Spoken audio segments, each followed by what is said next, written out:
Welcome back. Let's talk about slope.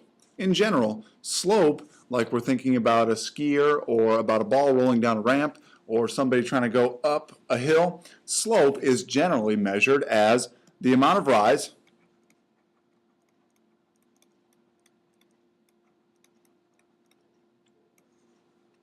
over the amount of run.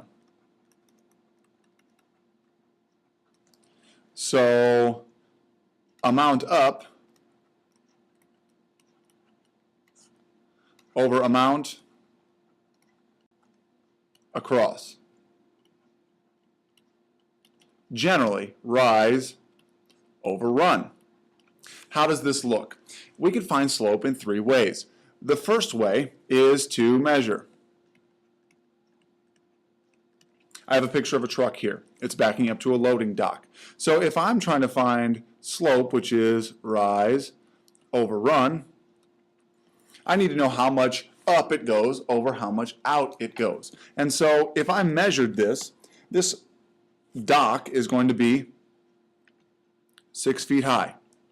And its length is going to be 18 feet.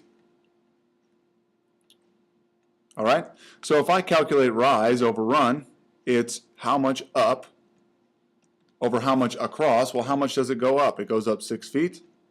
And it goes across 18 feet, so that's 1/3. This is my slope. My slope is 1/3.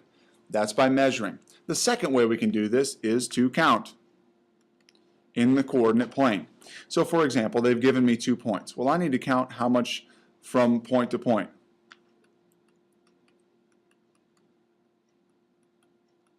Over a line, the slope is going to stay the same. So all you need to do is find 2 solid points. Well, I've got this first point here.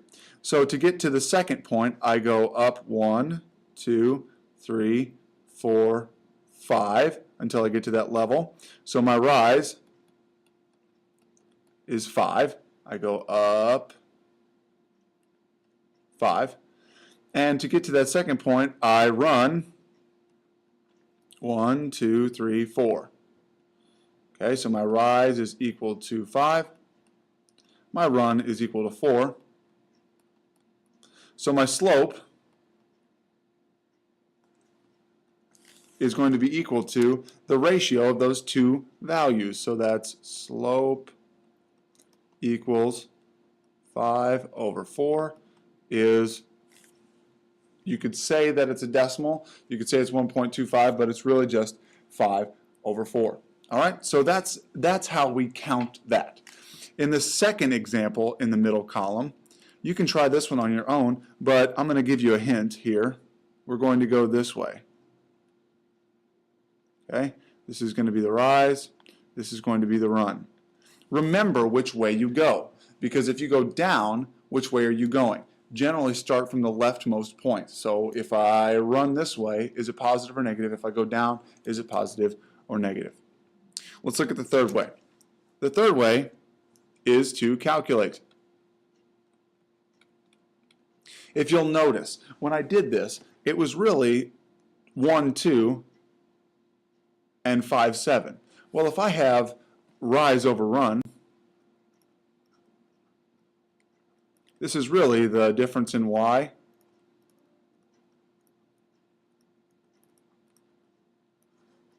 over the difference in x. Right? Because the rise is how much up and down, or the y. The run is how much difference in x, or the run. All right? So, this is x, this is y.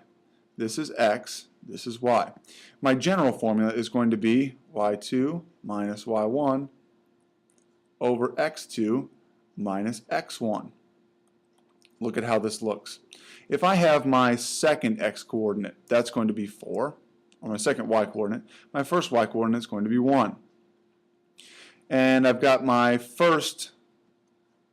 second x coordinate, which is 6, minus my first x coordinate, which is 2. So the slope of this line is going to be 3 over 4. Let's go back to this first example in the coordinate plane and see what we've got. Let's see if it's true what we just found out. This point here is 5, 7, and this point here is 1, 2. Well, if I calculate rise over run, look what I end up with. I'm going to do x2 minus x1 over, sorry, it should be y2, because it's rise over run. It's going to be y2 minus y1 over x2 minus x1. So that's going to be 7 minus 2 over 5 minus 1, and I end up with 5 over 4. Look at how that works out. You see?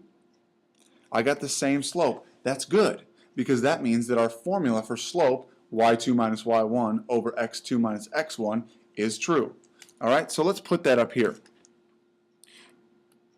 y2 minus y1 over x2 minus x1. All right, rise over run is equal to x2 minus, or y2 minus y1 over x2 minus x1. All right, so I'm going to help you out with this one. I'm going to label these for you: x1, y1, x2, y2. See if you can set up rise over run for this example. All right, we're calculating slope. You can check your work on B. You'll notice I have this whole second page here. Bring that to class. We're going to work on that together. All right, let's generalize slope. We've talked about this a little bit. There's generally 4 things that slope can do. It can go this way.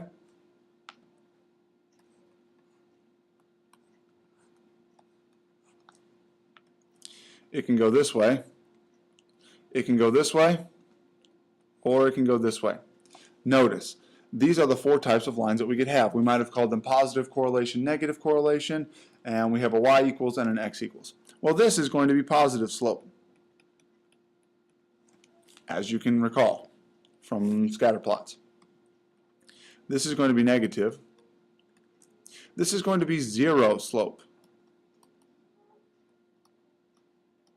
And this is going to be undefined. If we think about it using stick figures, he's going up the hill. This guy would be going down the hill. This guy has no hill. And this guy is just falling off of the earth.